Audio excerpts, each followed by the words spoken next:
आज की जो क्लास है वो मैं बता दूं क्या है। अनुवाद में आने वाली समस्या और उसका निवारण। पहली जो समस्या, मैंने इसके लिए आप लोगों से मांगा था कि जिसको जो समस्या आ रही है वह समस्या मुझे लिख करके बताएं। तो आप लोगों ने जो अपनी अपनी समस्याएं बताई थी उनमें से जो कॉमन है, लगभग कॉमन है, एक समस्या 4 आदमी 5 आदमी को है, उन समस्याओं को मैंने यहाँ लिखा है और मैं देखिए यहाँ आपको दिखा रहा हूँ। सबसे पहली समस्या जो मुझे मिली है उसमें है हिंदी से इंग्लिश अनुवाद में भारी समस्या आती है।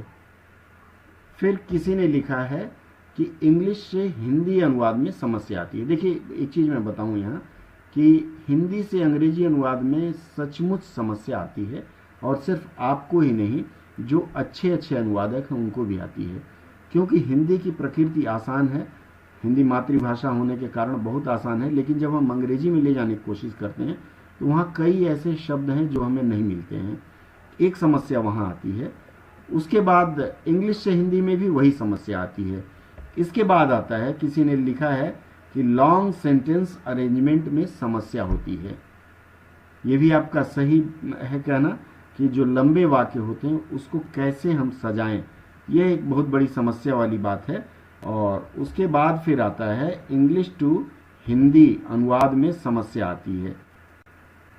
तो इसमें जो आप लोगों ने बताया है कि तीसरी जो समस्या है वो लॉन्ग सेंटेंस हो गई। चौथी है इंग्लिश टू हिंदी में वोकैब्स की समस्या आती है। वोकैब्स की समस्या सचमुच एक गंभीर समस्या है, क्योंकि शब्दकोश हम लोग रेफर नहीं करते। इस समस्या के समाधान के लिए मैं हमेशा आपको कहता आया हूं कि आप लोग डिक्शनरी रेफर किया करिए, और वो भी हार्ड कॉपी।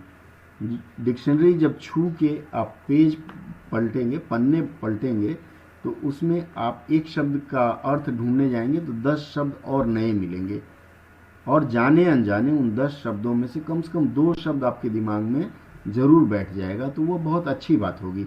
उसका आप ध्यान रखेंगे। उसके बाद जो समस्या आई है वह समस्या टफ वर्ड्स के अनुवाद में क्या अर्थ प्रयोग हो या उसका सिनोनिम्स क्या हो सकता है। देखिए जो कठिन शब्द हैं, कई बार अगर उसका आशय आपको समझ में आ रहा है, उसका भावार्थ समझ में आ रहा है, तो उसके लिए मैं हमेशा सलाह देता हूं कि अगर उसका हिंदी ना मिले या अंग्रेजी ना मिले तो उसका लिप्यंतरण कर लें। जैसे ये टफ लिखा हुआ है, TOUGH, टफ के लिए कठिन मुझे नहीं याद आ रहा है, तो मैं क्या करूंगा कि जो टफ है उसको ट और फ लिख दूंगा। इसी तरह से मान लीजिए अर्थ लिखा हुआ है यहाँ, अर्थ का अगर मुझे नहीं आता है प्रयोग, अर्थ की अंग्रेजी नहीं आती है, तो ARTH जैसे फिल्मों के पोस्टर होते हैं, लिप्यंतरण कहा जाता है, उस तरह से लिख सकते हैं। 2 से 3 लिप्यंतरण अगर परीक्षा में करते हैं तो वो चल जाता है, अधिक लिप्यंतरण नहीं करना है। अधिकतम 3 वहाँ आपका परमिटेड है। इसके बाद जो समस्या आती है, टेंस की पहचान में भी थोड़ी समस्या आती है। एकदम सही कहा आपने, क्योंकि कई बार प्रेजेंट इंडेफिनिट और प्रेजेंट परफेक्ट टेंस में असुविधा होती है। गया के साथ है अगर लगा दिया तो परफेक्ट में चला जाता है, और सिर्फ गया है तो पास्ट इंडेफिनिट होता है। इस तरह की समस्याएं आती हैं। इन समस्याओं पर हम सर भी, हाँ बोलिए। सर बोल रहे आप जो 3 बोले, तो वो हाँ, एक प्रश्न में 3 या पूरा पेपर में 3 लिप्यंतरण कर सकते हैं? इन सब पर पूजा जी हम लास्ट में बात करें। अभी खाली आप अच्छा, सुनते ठीक चलिए जो मैं बताने का प्रयास कर रहा हूँ। ठीक ठीक है, ठीक है फिर ठीक। आप लोगों के क्वेश्चंस लूंगा, मैं पहले अपनी बात रख लूँ। इसके बाद जो अगली समस्या आती है वह समस्या है word arrangement and suitable word use. ये किसी ने लिखा था। वर्ड अरेंजमेंट हिंदी में आप कह लीजिए कि शब्द विन्यास या वाक्य विन्यास जो होता है, मतलब एक वाक्य में संज्ञा कहाँ होगा, सर्वनाम कहाँ होगा, विशेषण कहाँ होगा।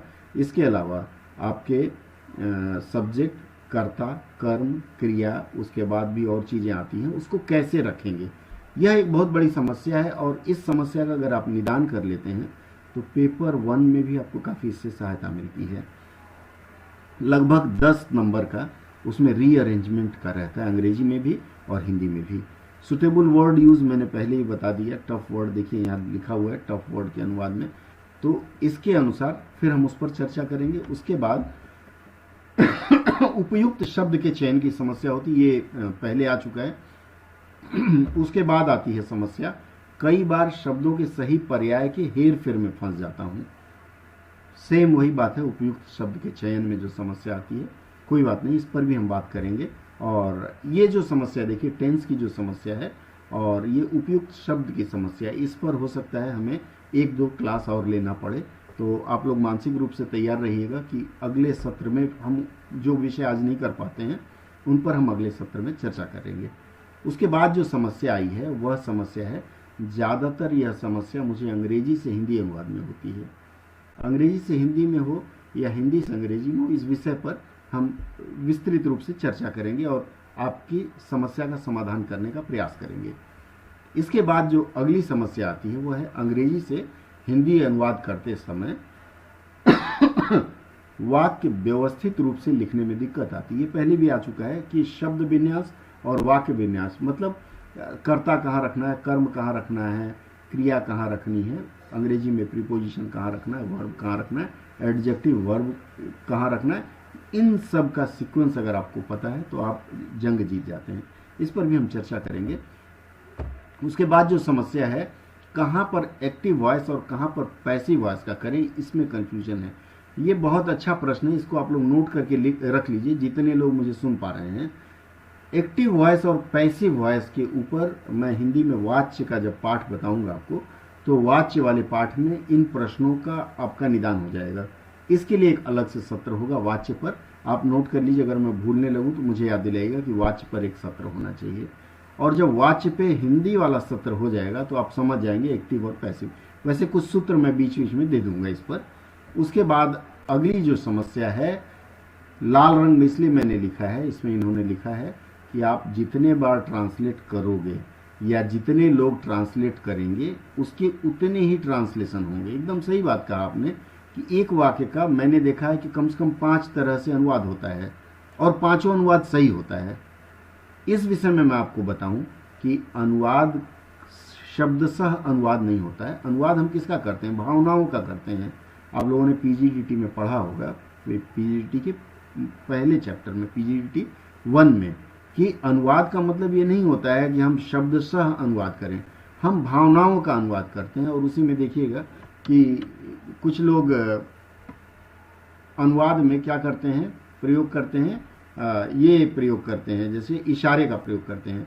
जैसे मान लीजिए पानी चाहिए, मैं ऐसे अंगूठा इशारा किया तो सामने वाला समझ जाएगा कि हाँ इनको पानी चाहिए। इसी तरह से और भी कई चीज़ें हैं जो इशारे से, वो भी एक तरह की भाषा है और उसका अनुवाद है। तो इसमें कोई घबराने की बात नहीं है। अगर मान लीजिए आपको 5 लोग, आपके मित्र 5 तरह का अनुवाद करते हैं, आपको लगता है कौन सा बेहतर है, एक कॉमन चुन लीजिए। अन्यथा सब अपने अपने हिसाब से व्याकरण के नियम से अगर करते हैं तो उसमें कोई कठिनाई नहीं होती है। यह हम सबसे अंत में इस विषय पर चर्चा करेंगे। अब हम चलते हैं, जो समस्या आप लोगों ने दिया है उन समस्या के थोड़े से संदेश पर हम चलते हैं। समस्या समाधान का पहला सूत्र मैं जो आपको देने जा रहा हूं, सबसे पहले हम यह जानेंगे कि हिंदी और अंग्रेजी में शब्द क्रम कैसे होता है। शब्द क्रम का अर्थ है कि साधारण वाक्य गठन अगर हम करते हैं, साधारण वाक्य गठन का मतलब अगर मैं बोलूं राम आम खाता है, एक साधारण सा वाक्य है, राम आम खाता है। इसमें राम है, आम है और खाना, अर्थात राम इसमें कर्ता हो गया, जो खा रहा है वो कर्ता है, जो कर रहा है, जो काम कर रहा है वो क्रिया हो गई। इसके अलावा उसके अतिरिक्त, कर्ता के अतिरिक्त जो भी इसमें संज्ञा या सर्वनाम हो उसे हम कर्म मानते हैं। आप चाहें तो नोट कर सकते हैं कि किसी वाक्य में कर्ता के अतिरिक्त जो भी, वैसे मैं आप लोगों को पहले ही बता चुका हूं, कर्ता के अतिरिक्त जो भी शब्द संज्ञा या सर्वनाम आता है वह कर्म माना जाता है। और मैं बाद में आपको दिखा दूंगा कैसे कर्म माना जाएगा। हिंदी की जो प्रकृति है, राम कर्ता हो गया, कर्म आम हो गया और क्रिया खाना, राम आम खाता है। इसी तरह से जब हम दूसरा रूप देखते हैं इसका, दूसरा अर्थात अंग्रेजी में ही कर रहे हैं, बाकी भाषाओं की बात करेंगे कभी और। तो जैसे अंग्रेजी में करते हैं तो ये जो राम है कर्ता, कर्ता को अंग्रेजी में सब्जेक्ट माना जाता है, तो सब्जेक्ट पहले आएगा, उसके बाद वर्ब आएगा। वर्ब का मतलब जो कर रहा है, क्रिया बोलते हैं उसको, खाना पीना सोना ये क्रिया है। तो अंग्रेजी में सब्जेक्ट पहले आता है, फिर वर्ब आता है, फिर ऑब्जेक्ट। ये साधारण छोटे मोटे वाक्यों में यह रूप चलता है। तो जब भी आप कोई बड़ा वाक्य आप पाते हैं अनुवाद के लिए, तो बड़े वाक्य को मैं हमेशा बताता आया हूं कि खंड खंड में विभाजित कर लीजिए। कहाँ विभाजित करेंगे? जहाँ सांस रुक रही है एक अंश वो होता है, या फिर जहाँ आपको लगता है कि इस वाक्य में कॉमा है, इन्वर्टेड कॉमा है, इस तरह की चीज़ें हैं, कंजंक्शन प्रीपोजिशन है, वहाँ से वाक्य के छोटे छोटे टुकड़े बांट लेते हैं और फिर हम वहाँ से शुरुआत करते हैं। अब आगे चलते हैं हम। इसके बाद एक उदाहरण जैसे मैंने दिया आपको, राम आम खाता है, इसका अनुवाद हमने किया तो राम ईट्स मैंगो। अब ईट्स क्यों होगा, ईटिंग क्यों नहीं होगा? यह होता है टेंस, लेकिन टेंस पे चर्चा आज हम नहीं करेंगे। आज हम सिर्फ और सिर्फ वाक्य गठन पर चर्चा करेंगे। एक बार आपने वाक्य गठन ढंग से देख लिया तो फिर आपको कहीं मुड़ के देखने की आवश्यकता नहीं रहती है। ठीक है, तो चले हम वाक्य गठन में। हाँ या ना? बीच बीच में मैं चाहूंगा कि जो लोग मुझे सुन पा रहे हैं, ठीक है, तो हाँ ठीक है, चलिए मैं आगे बढ़ता हूँ। अब सबसे पहले देखिए स्क्रीन पे आपको दिख रहा होगा पार्ट्स ऑफ स्पीच। जो लोग स्क्रीन पे दिखा रहा हूँ आप लोगों को, parts of speech. Parts of speech को पहचानेंगे कैसे? स्पीच का मतलब जो हम बोल रहे हैं, पार्ट्स ऑफ स्पीच को हिंदी में शब्द कहा जाता है। हिंदी व्याकरण में मैंने आप लोगों को पहले ही बताया है कि शब्द कितने प्रकार के होते हैं, संज्ञा, सर्वनाम, विशेषण, क्रिया विशेषण, अव्यय। ये शब्द की परिभाषा है या शब्द के रूप है, और पार्ट्स ऑफ स्पीच में यही आपके स्पीच है जो बोल रहे हैं, या शब्द के रूप मान लेते हैं। पार्ट्स ऑफ स्पीच कैसे पहचानते हैं हम? सबसे पहले क्या आता है, जैसे एक वाक्य में आपको दिया, Ram has a mango. Ram has a mango आप अपनी डायरी में नोट करेंगे। इसमें आप मुझे बताएंगे कि पार्ट्स ऑफ स्पीच राम क्या है, हैज क्या है, ए क्या है और मैंगो क्या है। कौन बताएगा आप में से? सर बोले? हाँ बोलिए। जी सर बोलो। राम सर ये है नाउन सर, राम नाउन है, मैंगो नाउन है, हाँ। और हैज हेल्पिंग वर्ब है या ऑक्सिलरी भी बोल सकते हैं। जी बिल्कुल और सही, आप लोगों ने सही बताया। राम, बिल्कुल मैं समझ गया। राम, मैं बता देता हूँ आप लोगों की बात। राम नाउन है, प्रोनाउन नहीं, किसी ने गलती से प्रोनाउन बोल दिया। हैज हेल्पिंग वर्ब है। ए जो है वो क्या है? ए एन डी आर्टिकल है, बिल्कुल आर्टिकल है। और मैंगो क्या है? मैंगो भी नाउन है। लेकिन अगर हम और थोड़ा सा वाक्य संरचना के हिसाब से देखें तो मैंने पहले ही बताया, जो काम कर रहा है वो कर्ता अर्थात सब्जेक्ट होगा, और सब्जेक्ट के अलावा जो नाउन या प्रोनाउन है, जो संज्ञा या सर्वनाम है, वह क्या होता है? ऑब्जेक्ट या कर्म। तो यहाँ मैंगो क्या हो गया? मैंगो कर्म हो गया। ठीक है, परफेक्ट, बिल्कुल बिल्कुल मैं समझ गया आप लोगों की बात। तो मैंगो यहाँ कर्म हो गया। बोलिए, किसी को शिकायत? सर स्लाइड नहीं दिख रही है, आपने शेयर किया है? हाँ मैं शेयर कर रहा हूँ, आप एक बार अपनी सेटिंग देख लीजिए। नहीं भी हो रही है तो आप मेरी बात सुनिए ध्यान से। मैं स्लाइड की पीडीएफ आप लोगों को शेयर कर दूंगा, घबराने की कोई बात नहीं है। ठीक है, या फिर जो मैंने स्क्रिप्ट लिख के रखा है हैंड रिटन में दे दूंगा। ठीक है, आगे बढ़े गरिमा। चलिए आगे मैं बताता हूँ। राम के पास आम है, इसका हिंदी मैंने किया है। राम यहाँ क्या है? करता सर, कर्ता, बिल्कुल। के क्या है यहाँ? के क्या है? कारक, कारक चिन्ह, बहुत सुंदर। हाँ, के कारक चिन्ह है। पास क्या है? पास में कोई चिन्ह है? क्या है? क्रिया नहीं है। राम भी अव्यय है, कारक में भी चला जाता है। ठीक है, उसके बाद आम क्या हो गया? इसमें कर्म हो गया। ठीक है, ये पार्ट्स ऑफ स्पीच आपको पहचानने आना चाहिए, और आप सबको आता है। कोई ऐसा नहीं है जो कह दे कि मुझे पहचानने नहीं आता है। अगर आप ये मानते हैं, मुझसे ना कहिए, अगर आप मानते हैं कि आपको पार्ट्स ऑफ स्पीच पहचानने में दिक्कत आती है, तो पार्ट्स ऑफ स्पीच के हमारे वीडियो हैं राजेश शुक्ला वाले, उसमें यूट्यूब में पार्ट्स ऑफ स्पीच के कुछ लक्षण आप उसमें देख सकते हैं। मेरे भी भाषा शिक्षण वाले यूट्यूब में हैं, आप पुराने वीडियोस देख सकते हैं। तो नहीं जिनको पता है उनको मैं फिर कभी छोटे छोटे अंशों में बताऊंगा। इसलिए मैं शुरू से कहता आया हूं कि अगर आपको कोई भी व्याकरण पढ़नी हो, परीक्षा पास करनी हो, तो पार्ट्स ऑफ स्पीच पे मंथन जरूरी है। ठीक है, चलिए आगे हम बढ़ते हैं। अब इसमें आता है Ram has a ripe mango. उसी तरह से अब इसमें राम आपने बता दिया था मुझे, हैज बता दिया था, ए बता दिया था। अब ये राइप क्या बला है? विशेषण है। बहुत सुंदर, बहुत अच्छी बात है। अब इसको हम हिंदी में चले। राम के पास एक पका मैंने गायब कर दिया है। पका आम होना चाहिए था, पका छूट गया। तो पका मतलब विशेषण है। क्यों विशेषण है? किसकी विशेषता बताता है? विशेषण में कहा जाता है संज्ञा।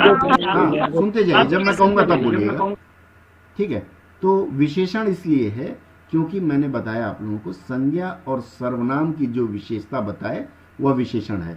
अब ये पका जो है आम की विशेषता बता रहा है, इसलिए यह विशेषण है, ठीक है। विशेषण या फिर आप कह सकते हैं एडजेक्टिव और एडवर्ब अंग्रेजी ग्रामर में एक ऐसा शब्द है, ऐसा पार्ट्स ऑफ स्पीच है जिसका अगर सही ढंग से आप प्रयोग नहीं करेंगे तो बहुत दिक्कत आती है और कई बार तो अर्थ का अनर्थ हो जाता है। तो विशेषण पर आप लोग विशेष ध्यान देंगे, एडवर्ब पर विशेष ध्यान देंगे और आप एक बार नहीं 5 बार 10 बार आप पार्ट्स ऑफ स्पीच के इन 2 मंत्रों पर विशेष रूप से ध्यान देंगे, ठीक है। अब हम आगे बढ़ते हैं। अगला जो मैं आपको बताने जा रहा हूं, जैसे मैंने एक वाक्य दिया है, protecting the people for a, क्या है? Protecting the people for a, देख पा रहे हैं? Possible third wave of the pandemic will remain the focus of the government. अब इतना बड़ा वाक्य मिल गया हमें, बड़ी खुशी की बात है। अब इसमें हम कैसे समझें, क्या इसमें क्या है? पार्ट्स ऑफ स्पीच कौन सा क्या है? What is what? समस्या है? हाँ या ना?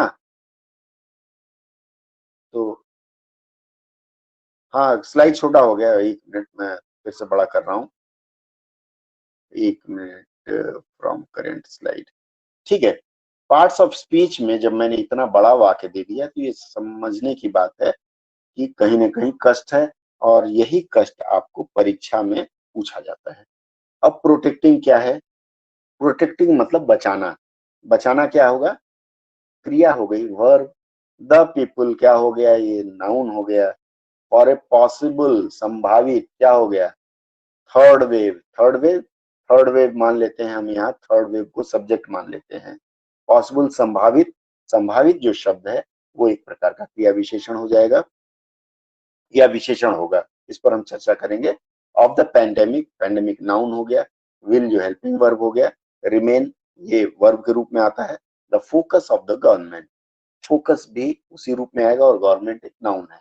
इस तरह से आप इसकी विवेचना करेंगे और आज जब हमारी ये कक्षा खत्म होगी तो आपके लिए टास्क रहेगा कि आप यह देख लें कि जो वाक्य मैंने दिया है उसमें आप पार्ट्स ऑफ स्पीच पहचान पा रहे हैं कि नहीं पा रहे हैं। ये टेस्ट है आपका। अगर नहीं पहचान पा रहे हैं तो आप उस पर प्रयास करेंगे और फिर अगले दिन मुझसे चर्चा करेंगे।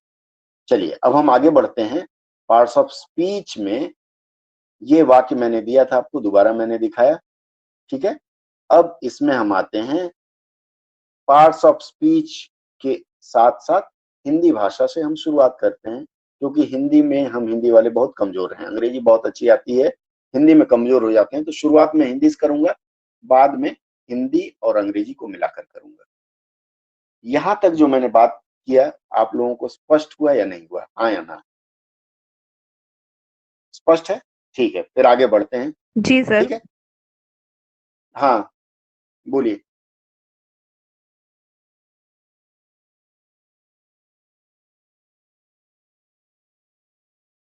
अब मैं लिमिट पार कर गया हूं। जो छूट जा रहा है, कान में वो ईयरफोन डाल के प्रयास करिए। छूट जा रहा है तो अब जो दिखा रहा हूं स्क्रीन पे उसको देख के नोट डाउन करिए। हाँ, कोई दिक्कत नहीं, वो तो कोई दिक्कत नहीं, हो जाता है। वीडियो ये रहेगा, यूट्यूब में वीडियो रहेगा, आप वहां से दोबारा देख सकते हैं। ठीक है, चलिए हम आगे बढ़ते हैं। अब अगला जो मैंने पहले ही बता दिया, कर्ता और कर्म क्रिया, यह साधारण वाक्य का गठन है, इसमें संदेह नहीं होना चाहिए। अब यहां से हमारा ट्रिक शुरू होता है। सबसे पहला जो सूत्र है, यदि क्रिया के बदले कर्ता पर जोर देना हो तो क्या होगा? कर्ता कहां चला जाएगा? कर्ता क्रिया के बाद चला जाता है। ठीक है, एक उदाहरण मैं देता हूं। लड़ती है सेना, नाम सिपह सलार का। अब देखिए यहां लड़ती लाल रंग में मैंने दिखाया है। लड़ती जो शब्द है वो क्या है? क्रिया है। सेना कर्ता है। सेना लड़ती है, नाम सिपह सलार का। लेकिन हमें यहाँ सेना पर जोर देना है और जिस शब्द पर जोर देना होता है वह क्रिया या क्रिया विशेषण के बाद हम प्रयोग कर लेते हैं। धीरे धीरे हम इस पर जाएंगे, ठीक है। अगला वाक्य, अगला कट रही है, थोड़ा सा अपना फोन एडजस्ट करने की कोशिश करिए। वॉइस किस में कट रही है, कौन से ऐप में? इसको रिकॉर्ड करने के लिए। हाँ जी, गूगल मीट पे ब्रेक हुआ था। अच्छा, बाकी जगह ठीक है ना? चलिए मैं फिर से बताता हूँ। देखिए, मैंने बताया आपको, पीछे चलते हैं, पीछे वाली स्लाइड ले लेते हैं। मैंने ये बताया कि जब वाक्य में एक मिनट कर लिया।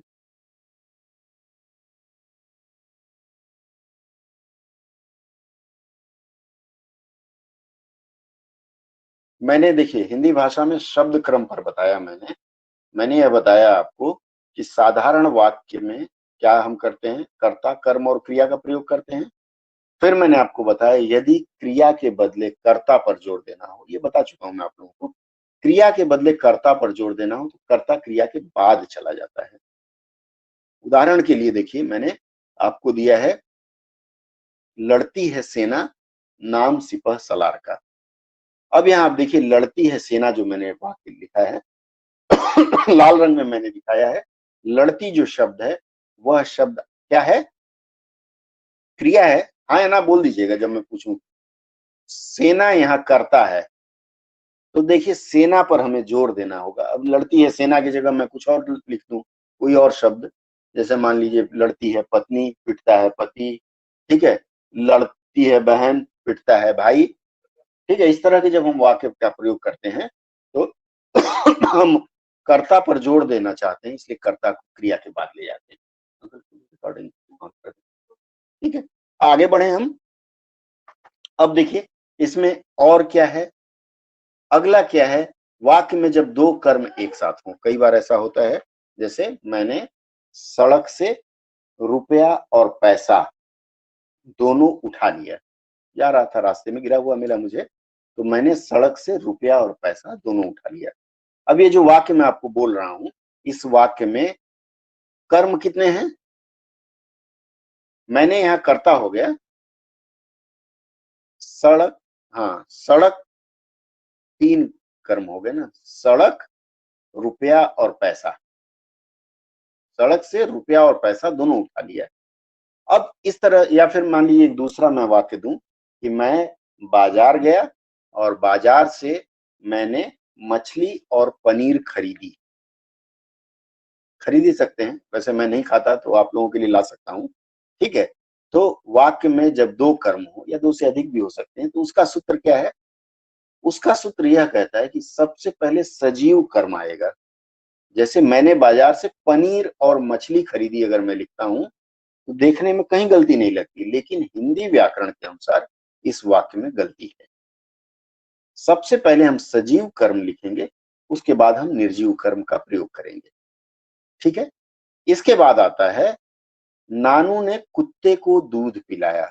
अब यहां देखिए इस वाक्य में नानू करता है, कुत्ता एक कर्म और दूध दूसरा कर्म, अर्थात नानू ने कुत्ते को दूध पिलाया। तो सबसे पहले हमने सजीव कर्म को रखा और बाद में निर्जीव कर्म को रखा। यह सूत्र आप लोगों को मैं पहले ही बता चुका हूं।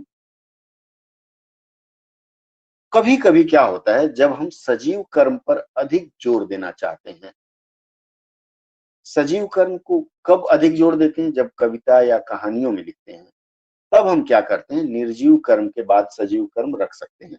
और ये जो कुत्ते वाली लाइन है कि नानू ने दूध पिलाया कुत्ते को और चांदू ने दूध पिलाया बिल्ली को, कविता अगर हम लिख रहे हैं तो उसमें दूध पिलाया बिल्ली को, मतलब हम सजीव कर्म पर जोर दे रहे हैं, बिल्ली को या कुत्ते को, इसलिए उसको निर्जीव कर्म के बाद लिखते हैं। स्पष्ट है? आगे बढ़े, चलिए आगे बढ़। इंग्लिश का रूल अलग है, मैं हिंदी में बता रहा हूं, अभी इंग्लिश वाला हम आएंगे, ठीक है। हिंदी का देख लेते हैं, अब धीरे धीरे मिश्रण शुरू होगा। ज्यादातर गलतियां हम हिंदी में करते हैं, हम हिंदी भाषी हैं और हिंदी में ही गलत करते हैं, क्योंकि बहुत कॉन्फिडेंस है, माता की भाषा मातृभाषा है, तो ये लगता है कि हम इसमें गलती नहीं करेंगे, ठीक है। चलिए आगे बढ़ते हैं। हाँ बोलिए। हाँ, हाँ तो गलत है, एकदम गलत मानेंगे। अगर वो कविता में हो या कहानी में हो तब सही मानेंगे, नहीं तो एकदम गलत है, गलत इज गलत। ठीक है। अब अगला सूत्र बताऊं। अगला सूत्र कहता है विशेषण, मैंने बताया। अब यहां से और भी हमारे सूत्र, कठिन सूत्र शुरू हो जाएंगे। विशेषण का प्रयोग विशेष्य के पहले आता है। अब ये थोड़ा सा कंफ्यूजिंग है, विशेष्य क्या भला है। विशेषण मतलब किसी की विशेषता बताता है। विशेषण किसकी विशेषता बताता है? संज्ञा या सर्वनाम की। ठीक है, क्लियर है ना? संज्ञा या सर्वनाम की विशेषण विशेषता बताता है। तो विशेषण का प्रयोग कहाँ होगा? विशेष्य। विशेष्य मतलब संज्ञा या सर्वनाम। जैसे मैं अगर कहूं कि मैंने लाल शर्ट पहन रखी है, तो शर्ट क्या है? विशेष्य है। और उसकी विशेषता कौन बता रहा है? शर्ट की विशेषता क्या हुई यहां? लाल। इसका मतलब लाल क्या है? विशेषण है। तो हमेशा लाल अर्थात विशेषण का प्रयोग संज्ञा या सर्वनाम के पहले, अर्थात विशेषण जिसकी विशेषता बता रहा है उसके पहले होगा। स्पष्ट है? आगे बढ़े, चलिए। हाँ, विशेष्य मतलब जिसकी विशेषता बताई जा रही है वह विशेष्य है। ठीक है, विशेष्य हमेशा संज्ञा सर्वनाम होगा, क्रिया नहीं। ठीक है, विशेषता बताई जा रही है, मैंने स्लाइड में लिख दिया आप लोगों की सुविधा के लिए। और यह भी मैंने लिख दिया, विशेष्य सदा संज्ञा या सर्वनाम होता है। ठीक है। अब एक और उदाहरण मैं देता हूं। मैंने एक लाल कलम खरीदी। लाल शर्ट से तो मैंने बता दिया। अब लाल कलम खरीदी, इसमें विशेषण क्या है और विशेष्य क्या है? बताइए। विशेष है। विशेष्य कलम है और लाल विशेषण है। बहुत अच्छा है, ये आपको पता है। अब थोड़ी सी कठिनाई की तरफ बढ़ते हैं, यहां ध्यान रखिएगा। क्रिया विशेषण का प्रयोग।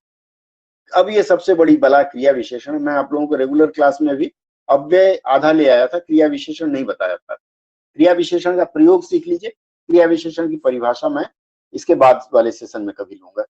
ठीक है। क्रिया विशेषण क्या बला है, कौन बता पाएगा? बताओ, मुझे नहीं आता। जो विशेषण शब्द नहीं, होल्ड ऑन, विशेषण शब्द नहीं, जो शब्द, सुनिए, सुन लीजिए। जो शब्द क्रिया की विशेषता बताए। हाँ, बिल्कुल बिल्कुल। एक चीज और मैं बता दूं कि अव्यय भी कई बार विशेषण क्रिया की विशेषता बताता है। अव्यय भी जी सर, क्रिया जी की सर। विशेषता बताता है। मैंने अभी पिछले पाठ में आपको बताया था, तो उसका भी आप ध्यान रखेंगे। तो क्रिया विशेषण हमेशा क्रिया की विशेषता बताता है। वह धीरे धीरे चलता है। ठीक है। या फिर यह आता है धीरे धीरे रे मना, धीरे रे सब होए। धीरे धीरे रे मना मतलब धीरे धीरे ही होता है। तो इस तरह का प्रयोग। अब क्रिया विशेषण का प्रयोग हमेशा क्रिया से पहले आएगा। वह धीरे धीरे चलता है। धीरे धीरे चल चांद गगन में। ठीक है। तो इस तरह के जो भी शब्द आएंगे क्रिया के पहले प्रयोग होंगे। क्लियर है? आगे बढ़े। क्रिया विशेषण का प्रयोग हमेशा क्रिया से पहले होता है। ठीक है, हाँ या ना? अरे समझ में आया तो नहीं? हाँ, तो समझ में आ जाए तो हाँ बोल दीजिए, फिर उसके बाद ही बढ़ेंगे ना हम आगे। ठीक है। और इसके बाद स्लाइड थोड़ा सा पीछे चला गया। चलिए, मैंने स्लाइड देख पा रहे हैं आप लोग? नहीं देख पा रहे हैं? प्रयास करिए, देखिए। विशेषण का प्रयोग विशेष्य से पहले होता है, मैंने बता दिया। विशेषण ये स्लाइड में दिखा चुका हूं आप लोगों को। ठीक है। उसके बाद अगला जो मैं बताना चाह रहा था, साधारणतः, हमेशा नहीं, कई बार, हमेशा भी, करण लिखते चलिए। करण अर्जुन वाला करण। संप्रदान, अपादान, अधिकरण, ये चार कारक चिन्ह हैं, उनका प्रयोग क्रिया से पहले होता है। फिर से बोल रहा हूं, करण, संप्रदान, अपादान, अधिकरण, ये चारों कारक चिन्ह हमेशा क्रिया से पहले प्रयोग होते हैं। उदाहरण के लिए मैंने वाक्य दिया आपको, मैंने कलम से लिखा। यहां जो से है वो क्या है, कौन सा कारक है? करण या संप्रदान? करण, क्योंकि कारण बन रहा है ना। ठीक है। तो मैंने कलम से लिखा। अब लिखा देखिए क्रिया है, उसके पहले साधन, उसका पहले। तो करण, संप्रदान, अपादान, अधिकरण, ये हमेशा साधन के रूप में प्रयोग होते हैं। अलग अलग रूप है इनका। तो उनका प्रयोग हमेशा क्रिया से पहले होगा। एक और वाक्य ले लेते हैं। जूही ने बच्चों के लिए मिठाई खरीदी। किसके लिए खरीदी? बच्चों के लिए। तो बच्चों मिठाई खरीदी, देखिए यहां पहले आया हुआ है, खरीदने से पहले आया हुआ है। ठीक है, आगे बढ़ते हैं। अगला लिखते हैं, संबोधन कारक का प्रयोग वाक्य के प्रारंभ में होता है। मैं पहले भी आपको बता चुका हूं कि पत्नी अपने पति को बोलती है, ए जी सुनिए, मेरे लिए सोने की एक अंगूठी ला दीजिए। या फिर आप कहते हैं, हे प्रभु मेरी रक्षा करना, हे भगवान मैं परीक्षा पास कर जाऊं। या एक बच्चा परीक्षा में कुतुब मीनार कहाँ है पूछा गया तो उसने प्रश्न का जवाब लिखा कि कुतुब मीनार कहाँ है? आगरे में है। अब बाद में वो बेचारा घर आया तो भगवान से प्रार्थना करने लगा, हे प्रभु कुतुब मीनार आगरे चला जाए, आगरे चला जाए, आगरे चला जाए। ठीक है, इस वाक्य का संदेश ये है कि हे प्रभु, प्रभु को संबोधित कर रहा है ना, ये संबोधन कारक है। हे प्रभु, श्रीमान, ये संबोधन कारक हमेशा ही वाक्य के प्रारंभ में होंगे। इसीलिए देखिए किसी गाने में भी मैंने सुना है, ए जी, वो जी, लो जी, सुनो जी, ये सारा संबोधन कारक है। उसके बाद उसने कहा, करता हूं मैं जो तुम भी करो जी। तो संबोधन कारक हमेशा वाक्य के प्रारंभ में प्रयोग होगा। स्पष्ट है? आगे बढ़े, हाँ या ना? किसी की आवाज नहीं आ रही है? मैं लाइव तो हूं। हाँ ठीक है। जी सर। अब हम आते हैं बड़ी चीज में। अब अंग्रेजी में हम स्विच करते हैं। हिंदी का ये सामान्य हम पहले भी बता चुके हैं, आज दोबारा दोहराया गया। अब position of parts of speech हम देखेंगे, कौन सा स्पीच कहां लगाते हैं। सबसे पहले नाउन। नाउन अर्थात संज्ञा, ये सब्जेक्ट हो सकता है और ऑब्जेक्ट हो सकता है, मैं पहले बता चुका हूं। प्रोनाउन, ये भी कर्ता या कर्म हो सकता है। इसके बाद नाउन प्रोनाउन के बाद हमें मुख्य रूप से एडजेक्टिव अर्थात विशेषण पे ध्यान देना है।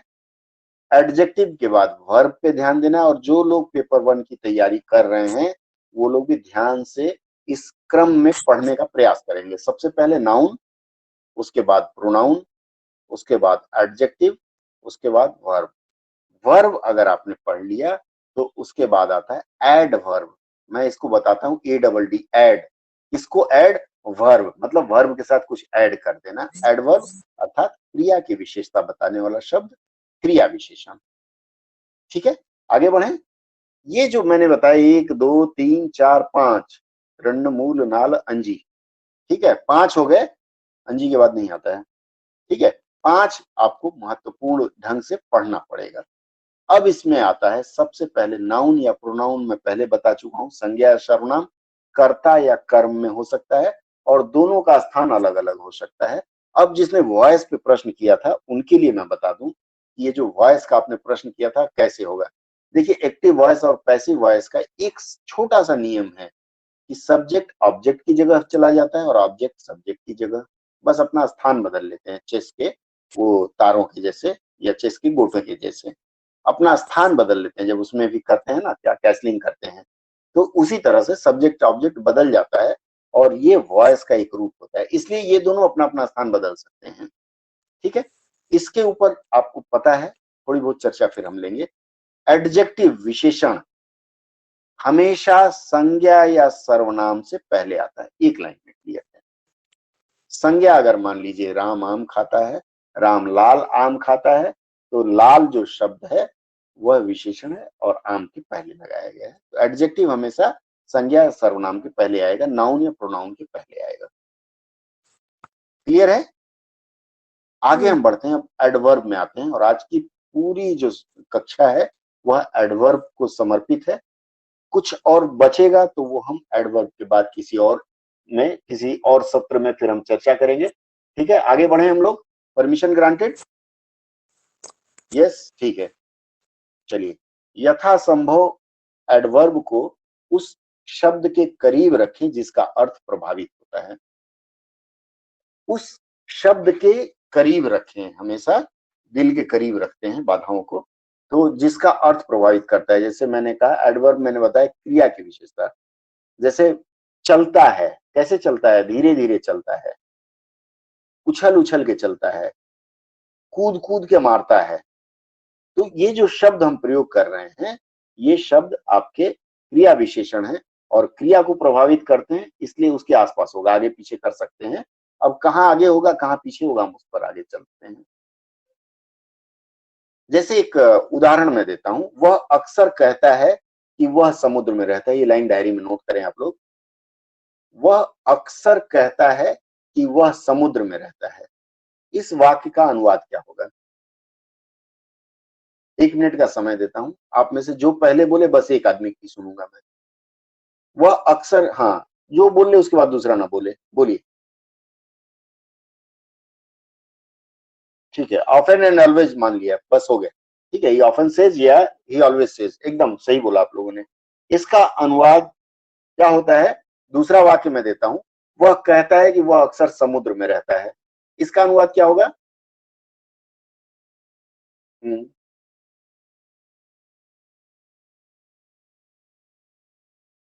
ठीक है, ही ऑफन लिव्स इन और ही ऑलवेज लिव्स इन, दोनों वाक्य मान लेता हूं। अब जरा गौर करें इन दोनों वाक्यों में।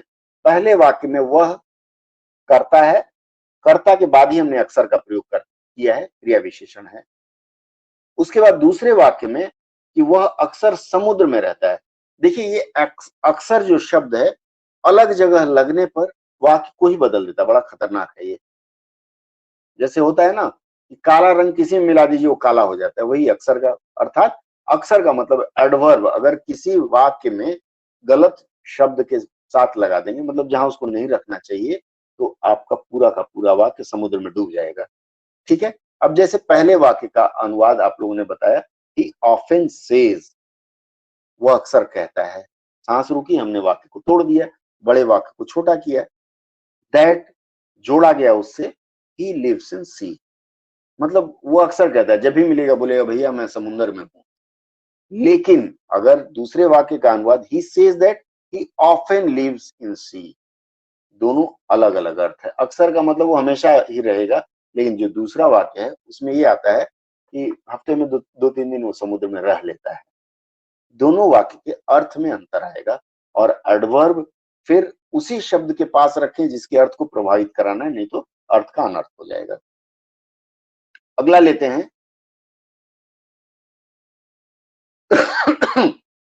मैंने आपको बताया था अकर्मक क्रिया और सकर्मक क्रिया। अब यहां अकर्मक क्रिया आप ध्यान दें। अकर्मक क्रिया की विशेषता बताने वाला क्रिया विशेषण। अकर्मक क्रिया मतलब ऐसी क्रिया जिसका कर्म पर कोई प्रभाव न पड़े, अर्थात कर्म से लेना ही नहीं है उसको कुछ। जैसे राम सोता है, राम हंसता है, राम दौड़ता है, इसमें कर्म है ही नहीं, तो ये अकर्मक क्रिया आएगी। अकर्मक क्रिया के बारे में मैं आप लोगों को बता चुका हूं, अपनी नोट देख लीजिएगा। तो अकर्मक क्रिया की विशेषता बताने वाला क्रिया विशेषण। अकर्मक क्रिया, सकर्मक क्रिया, दो क्रियाएं हैं, तो उसकी जो विशेषता बताता है, अर्थात वो क्रिया की विशेषता बता रहा है, तो क्रिया विशेषण है। वह विशेषण के बाद आएगा, क्रिया विशेषण के बाद आएगा।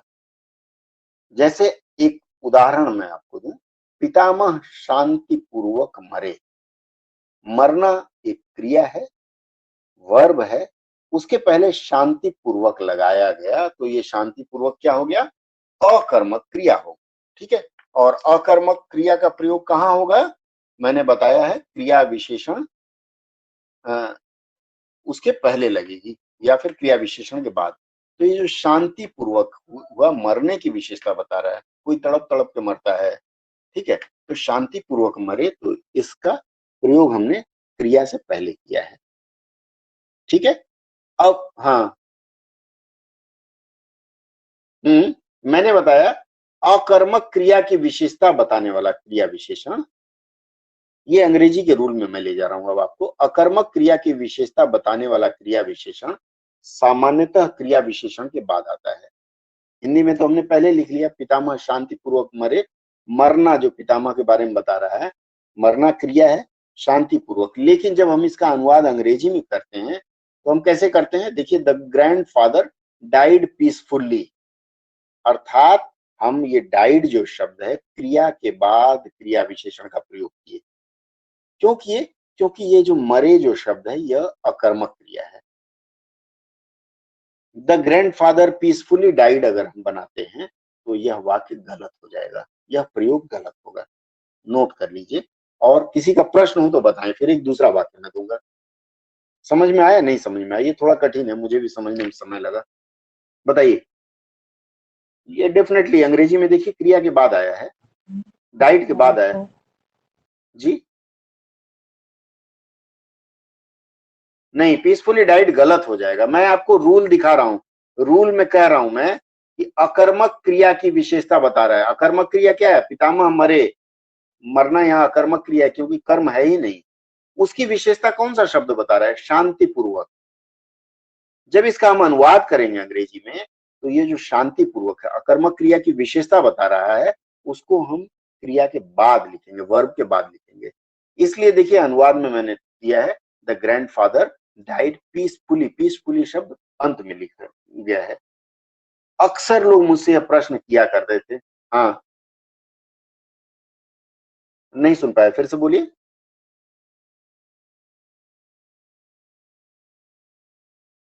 नहीं जी, ये जो रूल मैं बता रहा हूं, ये जो रूल बता रहा हूं, ये इंग्लिश ग्रामर का रूल है। किसका रूल है? इंग्लिश ग्रामर का। और इंग्लिश ग्रामर नहीं नहीं नहीं, हमेशा हमेशा rule rule rule is rule. आप अगर बाएं हाथ से खाती हैं तो बाएं हाथ से हमेशा खाना है, ठीक है? Rule is rule. वो तो ट्रांसलेशन में हम खाली एप्लीकेशन करते हैं उस रूल का, अलग कुछ नहीं है। आपको जब सेंटेंस करेक्शन के लिए दिया जाएगा तो उसमें भी इस रूल को अप्लाई करना है, ठीक है? अगला वाक्य एक और देता हूं, उसमें समझ में आएगा आपको। राजा लीव्स हियर। राजा यहां रहता है, इसका हिंदी होगा, यही होगा ना? राजा लिव्स हियर की हिंदी क्या होगी? राजा यहां रहता है।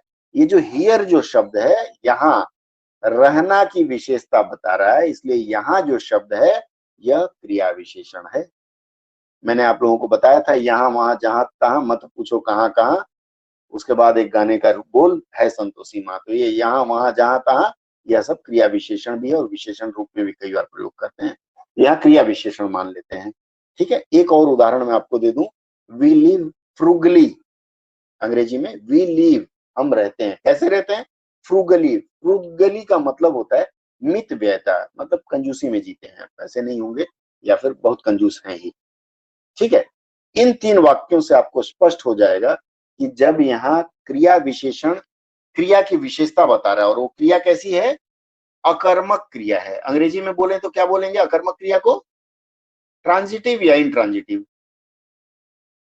ठीक है, इंट्रांजिटिव आप लोगों ने बताया। तो इंट्रांजिटिव वर्ब की जो विशेषता बताता है शब्द, वह हमेशा वर्ब के बाद रहता है। मतलब इंट्रांजिटिव वर्ब जिस वर्ब की विशेषता बता रहा है उसके पीछे रहेगा। हमेशा देखे होंगे नेताजी आगे रहते हैं और चेले चामुंडे पीछे रहते हैं।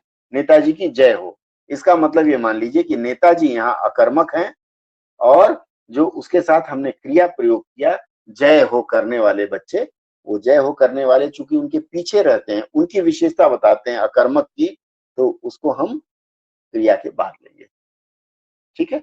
आगे बढ़े। अगला है सकर्मक क्रिया। अकर्मक मैंने बता दिया, अब सकर्मक में आते हैं। सकर्मक क्रिया के बाद अगर कर्म हो तो क्रिया विशेषण कर्म के बाद आएगा। सकर्मक क्रिया, सकर्मक क्रिया मतलब कर्म पे प्रभाव पड़ता है। राम आम खाता है, यहाँ जो आम पर प्रभाव पड़ा, कर्म पर खाने का प्रभाव पड़ा, तो इसके बाद क्रिया विशेषण कर्म के बाद लगाएंगे। जैसे अंग्रेजी में, पहले हिंदी में देख लेते हैं। वह धारा प्रवाह अंग्रेजी बोलती है। कई लोग हैं जो धारा प्रवाह बोलते हैं, बोलती बोलता जो ले लीजिए। तो ही या शी लिखेंगे और क्या लिखेंगे?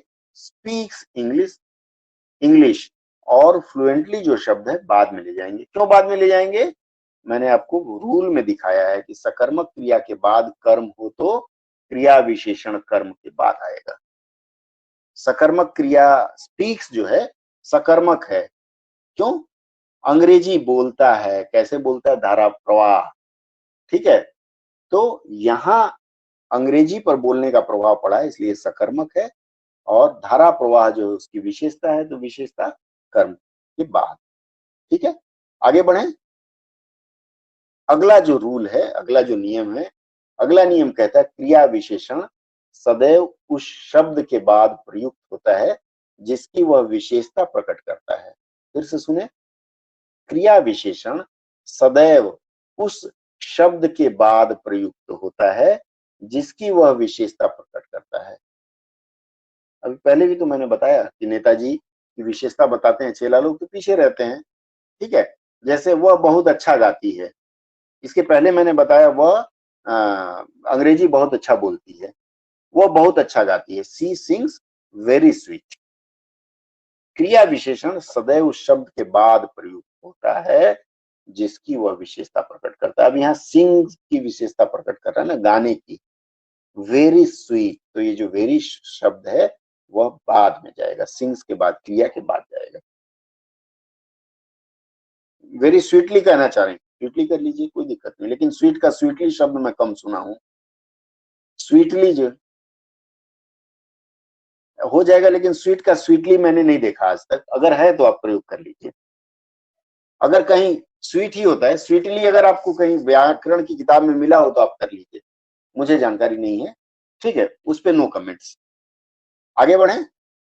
वह बहुत तेज दौड़ता है, इस वाक्य में भी देखिए ही रन्स वेरी, ये जो वेरी शब्द है फास्ट के पहले आया है, ठीक है। इसका मतलब फिर से मैं रूल दोहराता हूं कि जिसकी वह विशेषता प्रकट करता है क्रिया विशेषण उसके बाद रहेगा, ठीक है। 3 रूल मैंने बताया। आगे बढ़े। अगला जो शब्द है वह है काल बोधक क्रिया विशेषण। अब एक और बवाल आ गया, बवाल हो गया ना, हाँ या ना।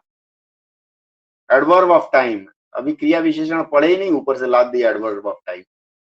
एडवर्ब ऑफ टाइम कुछ नहीं है, जहां समय बताया जाता है that is adverb of time. घबराना नहीं है मोटे मोटे बड़े बड़े शब्दों से। जैसे होता है ना, इटालियन होटल में कोई गया, रेस्टोरेंट में, तो उसको वेटर आया तो उसने 15 लाइन लंबी चीज बता दी, ये वो वैष्णो वैष्णो पता नहीं क्या क्या बोला। फिर उसने पूछा भाई हिंदी में बता दे, तो बोला सर खिचड़ी खाएंगे, ठीक है। इसी तरह से बड़े बड़े शब्दों में नहीं जाना, एकदम आसान सा तरीका मैं बता रहा हूँ। एडवर्ब ऑफ टाइम, इसको कालबोधक क्रिया कहते हैं, और एकदम आसान, आप सबको पता है, always, ever, often, seldom, never, sometimes, frequently. जिसको पता ना हो बता दे, हाथ खड़ा करे, ये शब्द पता नहीं है।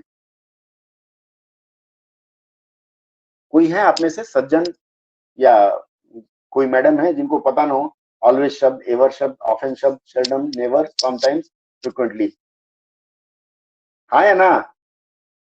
इसका मतलब मैं समझ किसी को नहीं पता, पता है तो हाँ बोल दीजिए, सबको पता पता है है, सर, ठीक पता है। है। यही तो चीजें पता हैं, है। इसको एडवर्ब ऑफ टाइम माना गया। आज से याद रहेगा, आप लोग कभी नहीं भूलेंगे। भूलेंगे क्या? इसी को काल नहीं सर। बोधक क्रिया विशेषण कहते हैं, कोई बवाल नहीं है, ठीक है। इसका प्रयोग कहाँ करते हैं? बहुत आसान है, ये जिसकी विशेषता बताते हैं उनके पहले रखा जाता है। सिक्योरिटी गार्ड हैं ये लोग, ठीक है। सिक्योरिटी गार्ड कहाँ चलता है हमेशा? सिक्योरिटी गार्ड हमेशा मालिक के सामने सामने आगे चलता है, चलता कोई है। मारने से आगे चलता है। तो इसी तरह से कालबोधक विशेषण सिक्योरिटी गार्ड मान लीजिए, एडवर्ब ऑफ टाइम, ये जिसकी विशेषता प्रकट करे उसके पहले इसे रखेंगे। क्लियर है? आगे बढ़े। अगला जो मैं आपको बताने जा रहा हूं कालबोधक, हाँ, एकदम बहुत आसान है, और इसको दिमाग में रखेंगे तो कभी भी आपकी अंग्रेजी गलत नहीं होगी। धर्मराज सदा सच बोलते हैं। धर्मराज सदा सच बोलते हैं, धर्मराज सदा क्या बोलते हैं? सच बोलते हैं। इसका अंग्रेजी क्या होगा? बोलिए अंग्रेजी। हाँ वो गलत प्रिंटिंग मिस्टेक है ये, हाँ वो प्रिंटिंग मिस्टेक है, प्रिंटिंग मिस्टेक है, बहुत ज्यादा स्लाइड था तो दिक्कत हो गई। धर्मराज ऑलवेज स्पीक्स ट्रूथ, या सच बोलते थे, वो तो मर गए, तो always spoke truth, Dharmraj was और बोलते थे होना चाहिए था, तो मैं स्पोक पास्ट टेंस में ले जाना चाह रहा था, ठीक है। तो सॉरी, यहाँ देखिए कि ये जो ऑलवेज शब्द है किसके बाद प्रयोग किया है हमने? रूल देखिए, रूल में हमने क्या बताया? कालबोधक क्रिया विशेषण जिसकी विशेषता वर्ब से प्रकट पहले करता है उसके पहले रखा जाता है। इसकी विशेषता प्रकट कर रहा है ये? बोलने की। बोलने की विशेषता, धर्मराज की नहीं। सच बोलते थे, झूठ भी तो बोल सकते थे, तो सच बोलने की, अर्थात इसको हमेशा वर्ब कहाँ की रखेंगे? विशेषता। बोलने से, हाँ वर्ब की विशेषता। क्रिया विशेषण है तो वर्ब की बताएगा, एकदम सही आपने बताया, धर्मराज के पहले नहीं जाएगा, ठीक है, नहीं तो विशेषण हो जाएगा। तो स्पोक ट्रूथ, तो स्पोक के पहले इसका प्रयोग हुआ। एक और वाक्य ले लेते हैं, वह कभी झूठ नहीं बोलता, क्या होगा इसका? टेल्स या स्पीक्स? चलिए, टेल्स एलाई झूठ बोलना होता है, इसलिए टेल्स एलाई ये प्रोवर्ब रूप में है, ये रूढ़ हो गया है, नहीं तो यहाँ स्पीक आप कह सकते थे। ही नेवर टेल्स एलाई, अब यहाँ देखिए नेवर शब्द टेल के पहले हमने प्रयोग किया है। वह शायद ही झूठ बोलता है, क्या होगा? ही सेल्डम टेल्स ए लाई। ठीक है, इस तरह के जो शब्द हैं वो हमेशा हमेशा वर्ब के पहले आएंगे साधारण रूप में। क्लियर है? नेक्स्ट चलें। अब एक और हाँ बोलिए बोलिए बोलिए। क्या? स्पीक कुछ और बात बोल रहे हैं। देखिए, टेलना हमेशा रेगुलर बात हो गई। जो टेल्स ए ट्रूथ, सच बोलता है, गांधी जी ऑलवेज। सर लाई टेल्स के हाँ, साथ भी यूज होगा, स्पीक के साथ भी यूज होगा। लाई के साथ भी होता है, झूठा है। ठीक है, बोलता है 8 बजे क्लास लेंगे और लेता है 7 बजे, हमेशा ही झूठ बोलता है। वो एक मैंने कहीं सुना था कि लड़के की सौतेली माँ आई तो वो अपने पिता से बोल रहा था, पिताजी मेरी असली माँ सचमुच में झूठ बोला करती थी। बोला कैसे? तो मेरी माँ जब भी मैं खाना नहीं खाता था तो बोलती थी कि तुम खाना नहीं खाओगे तो मैं बहुत मारूंगी, और वो कभी नहीं मारती थी। लेकिन सौतेली माँ हमेशा ही बोलती खाना नहीं खाओगे तो मारूंगी, और खूब मारती है। तो वही बात है, ये उसी तरह से ये रूढ़ हो गया, टेल्स ए लाई या टेल्स अ ट्रूथ।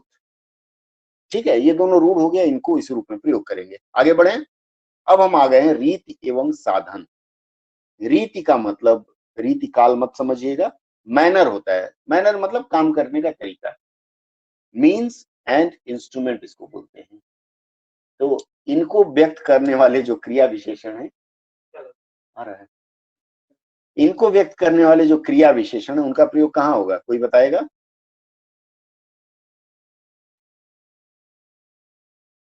अंग्रेजी वाक्य में अंत में ऐसे आते हैं।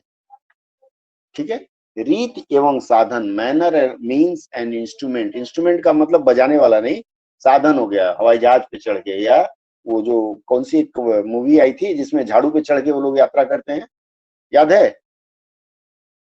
Harry Potter, very good. तो वो वहां इंस्ट्रूमेंट हो जाता है हैरी पॉटर का। तो ये मैनर, सर मीन्स सबसे एंड लास्ट में इंस्ट्रूमेंट। यूज करते हैं। जी, अब वो अंत में चला जाएगा। हैरी पॉटर केम ऑन झाड़ू। ठीक है, तो अंग्रेजी वाक्य प्रायः वाक्य के अंत में आते हैं, जैसे the boy go to school, या the boys go to school by bus, by ठेला गाड़ी, या फिर बाई हैरी पॉटर का झाड़ू। ठीक है, पर हिंदी में ऐसा नहीं होता, ये अंग्रेजी की अभिव्यक्ति है। हैरी पॉटर हमेशा झाड़ू पर बैठकर आता है। यहां देखिए, झाड़ू शब्द का प्रयोग हमने बीच में कर लिया। समझ में आ गई बात या फिर बताऊं? बोलिए। मैंने एक वाक्य दिया आपको, हैरी पॉटर कम्स ऑन झाड़ू, या कम्स बाई झाड़ू, या द बॉय। वीडियो स्टक हो गया किसमें, कौन से चैनल में? क्लियर है? ठीक है, फिर नेट का प्रॉब्लम होगा। ठीक है, चलिए मैं आगे बढ़ता हूं। तो मैंने ये बताया कि the boys go to school by bus. Shahnawaz साहब बेहतर समझ पाएंगे हमारी बात कि शहनवाज साहब ऑफिस अपने बुलेट से जाते हैं। तो मैं बोलूंगा Shahnawaz ji goes to his office by drum drum. क्या?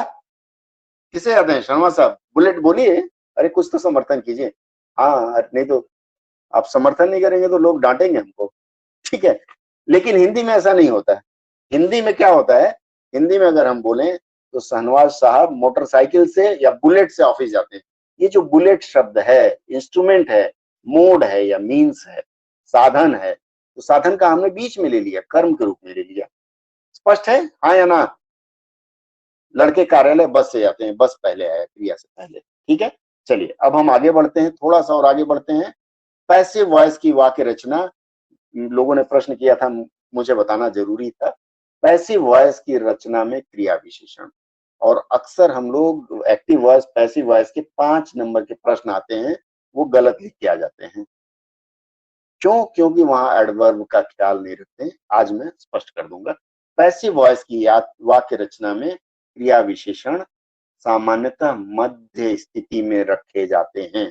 मध्य का मतलब सेंटर पोजीशन, जैसे एक वाक्य मैं दूं आपको, आज यहाँ बाल दिवस पर होने वाले आयोजन पर विचार विमर्श औपचारिक रूप से प्रारंभ हुआ। ये जो औपचारिक रूप से, क्योंकि यहाँ प्रारंभ होना जो है क्या है, प्रारंभ होना क्या है, क्रिया है, उसकी विशेषता बता रहा है औपचारिक रूप। ये जो औपचारिक रूप है ये बीच में आया है, आज यहाँ बाल दिवस पर होने वाला, तो ये हमेशा बीच में आएगा पैसिव वॉइस में। ये मैं पैसिव वॉइस वाले खंड में और बढ़िया से स्पष्ट करूंगा, आज सिर्फ एक सूत्र आपको दे रहा हूं। अब रूल देखिए, मैं बता रहा हूं, पैसिव वॉइस की वाक्य रचना में स्क्रीन पे दिख रहा है, सामान्यतः एडवर्ब मध्य स्थिति में रहता है, मतलब वाक्य के बीच में। जैसे मान लीजिए हिंदी में इसका है, आज यहाँ बाल दिवस पर होने वाले आयोजन पर, अंडरलाइन किया है देखिए, विचार विमर्श औपचारिक रूप से प्रारंभ हुआ। ये प्रारंभ होने की प्रक्रिया बताई जाती, मैनर है। तो इसमें क्या होगा, discussion was formally started here today. ये जो फॉर्मली शब्द है, स्टार्ट होना क्या है, वर्ब है, और फॉर्मली जो है उसकी विशेषता बता रहा है, तो एडवर्ब है, वो कहाँ है, बीच में है। देख पा रहे हैं, नहीं देख पा रहे हैं आप लोग, डिस्कशन वाज फॉर्मली स्टार्टेड। ठीक से देखिए स्क्रीन पे, नहीं तो मैं वो स्लाइड्स जब दूंगा तो आप देख पाएंगे। क्लियर दिख रहा है, हाँ क्लियर। ठीक है, चलिए तो हम आगे बताते हैं कि फॉर्मली स्टार्टेड जो शब्द है वो हमने बीच में लिया है, लास्ट में नहीं लिया है। ये वॉइस में आपको इस बात का ध्यान रखना है। Discussion was started here formally अगर करते हैं तो वाक्य गलत होता है, और यही हम लोग सेंटेंस करेक्शन में गलती करके आ जाते हैं और घर आके सर पीटते हैं। ठीक है, आगे बढ़ते हैं हम। पैसिव वॉइस की वाक्य रचना में क्रिया विशेषण का एक और सूत्र,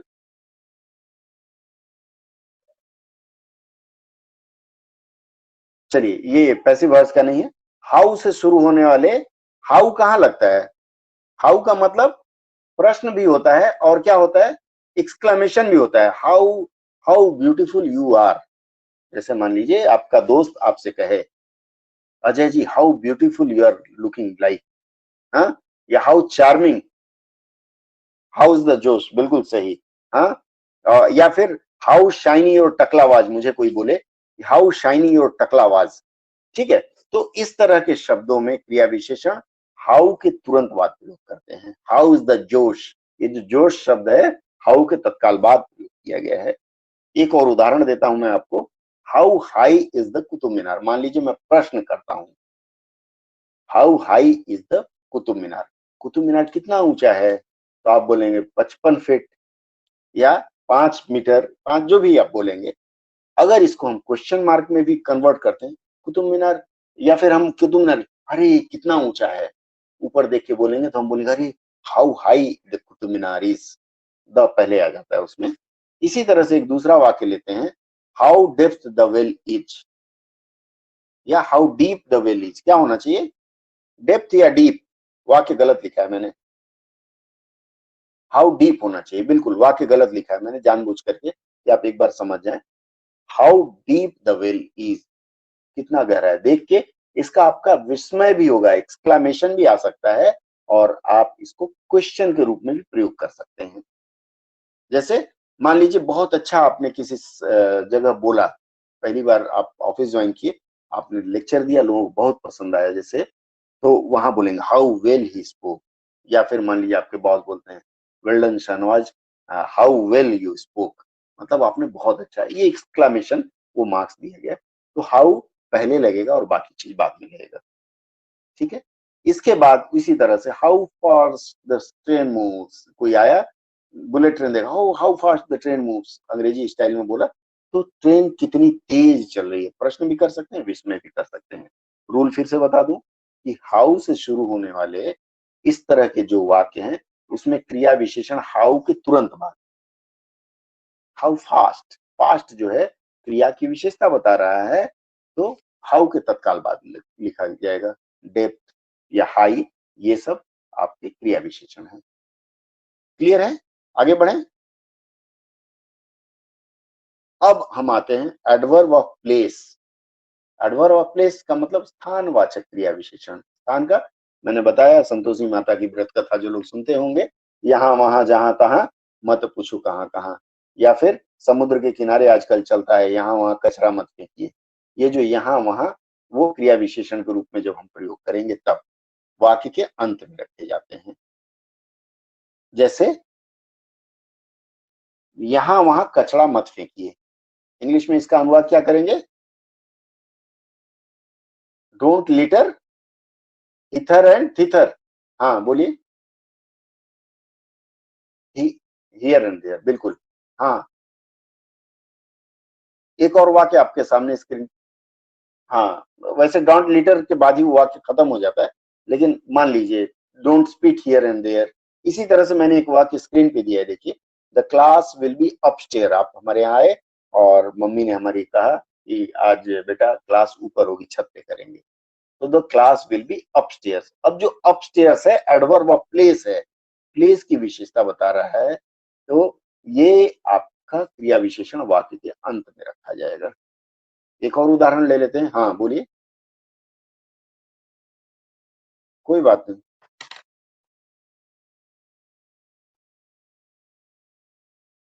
कोई बात नहीं, सुन पा रही है ना? सुन पा रही हूँ, उसको नोट करिए, फिर बाद में स्क्रीन का जो मैटर है वो मैं आपको दे दूंगा। ठीक है, आप तो हमारे यहाँ की डायमंड उसमें से हैं, डायमंड लर्नर्स में हैं, आपके पास जाएगा ही जाएगा। ठीक है, चलिए अगला जो मैं वाक्य दे रहा हूँ, Raj hit the ball into the goal. Football खेलने गए, राज भैया बहुत अच्छा खेलते हैं, तो गोल किया, hit the ball into the गोल। यहाँ हो गया प्लेस बता रहे हैं ना, तो प्लेस विशेषता है, तो इसलिए लास्ट में आएगा। ठीक है, क्लियर है? आगे बढ़े। अब हम आते हैं पॉइंट या पीरियड ऑफ टाइम। अब आप लोग हाँ बोलिएगा, नहीं समझ पा रहे हैं तो मैं स्टॉप कर दूंगा यहाँ मेरी। आप हाँ, या फिर हाई हो जाए, मेरे तो हाई हो ही रहा है, सिर में है नहीं जो रोक सके, ज्यादा हो रहा है। ठीक है, और किसी को लगा ज्यादा हो रहा है तो बता दें। हाँ, नहीं सर, नहीं। 3 स्लाइड और है, 3 स्लाइड और है, अगर डाइजेस्ट कर पाए तो करूँ, नहीं तो बंद कर देते पढ़ा हैं। दीजिए सर, आज 3 का स्लाइड, सेशन बहुत अच्छा है। Just three more slides. ठीक है, चलिए। हाँ, 3 स्लाइड और है, बस उसके बाद आज का खत्म कर देंगे। चलिए, तो मैं बताया पॉइंट या पीरियड ऑफ टाइम रहे, वह वाक्य के अंत में आता है। कैसे? I will see you again, फिर देखूंगा मारूंगा। पॉइंट या पीरियड ऑफ टाइम, पॉइंट या पीरियड ऑफ समय, इतने दिन, ये वो, तो I will see you again. याद बोलते हैं ना, जब दो दोस्त एक दूसरे घर जाने लगते हैं तो बोलते हैं ओके सी आ गया, तो या जो करते हैं वो सी यू अगेन बोलते हैं। ठीक है, फिर मिलेंगे। हिंदी में तो फिर पहले लगाते हैं, लेकिन अंग्रेजी अनुवाद में सी यू अगेन करते हैं। अगला वाक्य है lived in London last year. ये जो last year point of time है ना, पिछले साल रहते थे, आज नहीं रह रहे हैं, तो ही lived in London last year. ये जो last year period of time है या पॉइंट ऑफ टाइम है, दोनों एक ही चीज है, समय बताता है, निश्चित समय बताता है, तो यह वाक्य के अंत में रहेगा।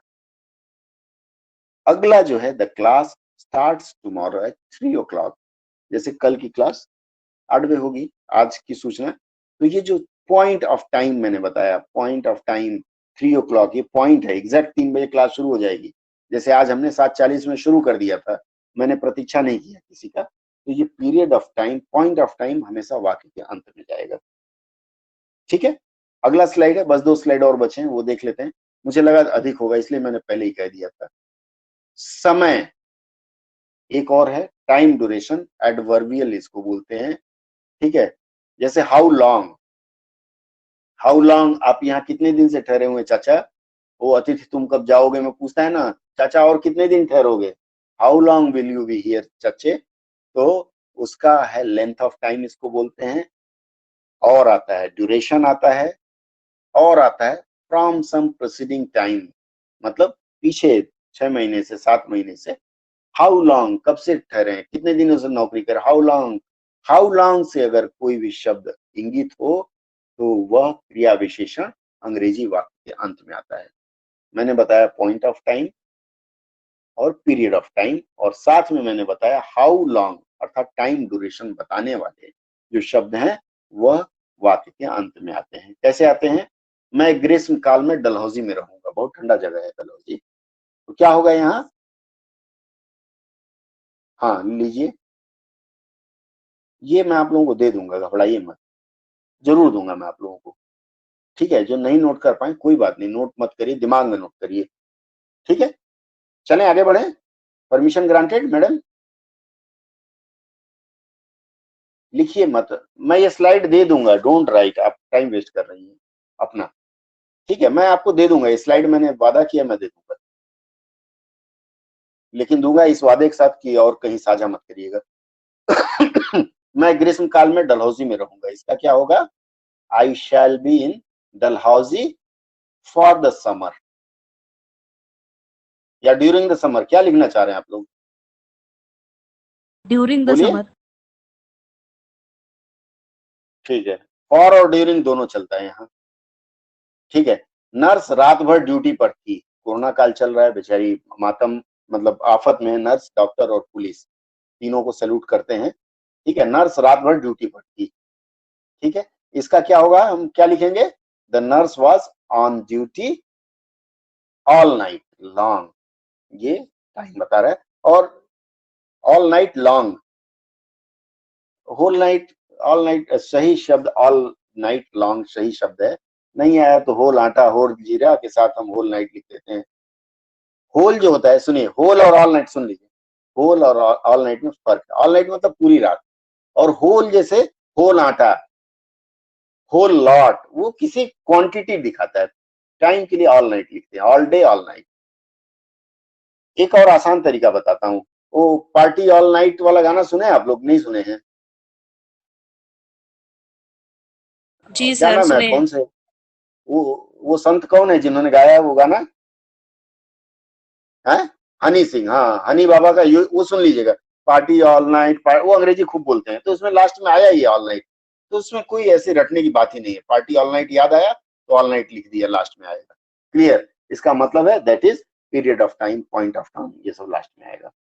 ठीक है, मैं यहाँ गत रविवार से रुका हूँ। मान लीजिए शनिवार साहब मेरे घर आए हैं, संडे से हैं मेरे पास, उनके घर वालों ने पूछा भाई यहाँ कितने दिनों से आए, अचानक मिल गए, वो पिछले रविवार को आया था। तो क्या होगा इसका अनुवाद? I have been staying here since last Sunday, since for last में आ जाता है, लास्ट संडे। ये लास्ट संडे के साथ ये स्लाइड भी शायद लास्ट है। स्पष्ट हुआ ये नहीं हुआ, हाँ या ना? क्या? गत विगत, विगत, गत विगत एक ही शब्द है, या पिछले रविवार से, एक ही चीज है। एक और छोटा सा और ले लेते हैं, single word duration adverb. Single word duration में क्या आता है? सामान्यतः वाक्य के मध्य में ऐसे वाक्य प्रयोग होते हैं, जैसे उन्होंने सदा दोस्ताना रहने का प्रयास किया। ठीक है, दोस्ताना रहने का प्रयास किया, they have always try to, ये जो ऑलवेज वगैरह वो मैं पहले ही बता दिया, बीच में आएगा, इसको फिर तोड़ दिया, सिंगल वर्ड ड्यूरेशन है। ठीक है, they have always try to be friendly, ये पहले बता चुका हूं। टेलीफोन कुछ समय के लिए कार्य नहीं कर रहा है, क्या होगा इसका? टेलीफोन कुछ समय के लिए कार्य नहीं कर रहा है, क्या होगा?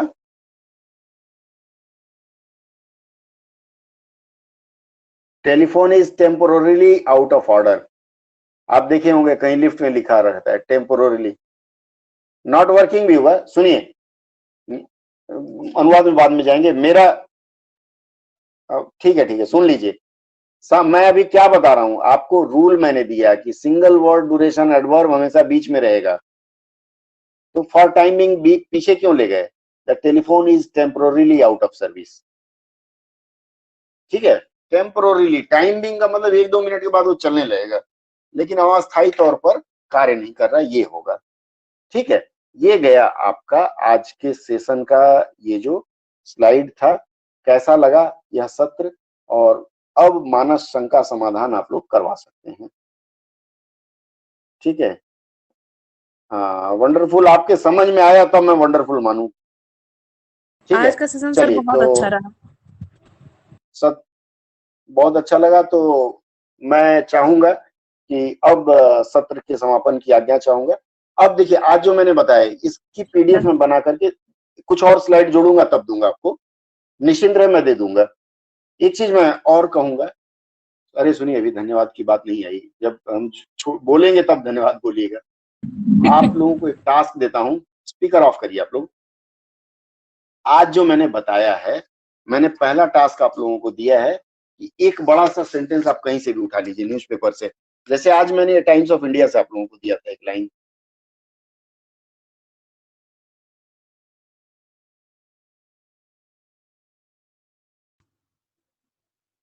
रोज द हिंदू हाँ, नहीं हम नहीं देंगे। आप लोग एक वाक्य चुनेंगे और उस वाक्य में से उसी पे फोटो खींच के भेज दीजिएगा। ये संज्ञा, ये सर्वनाम, ये वो ऐसे करके यो हनी सिंह कर दीजिएगा।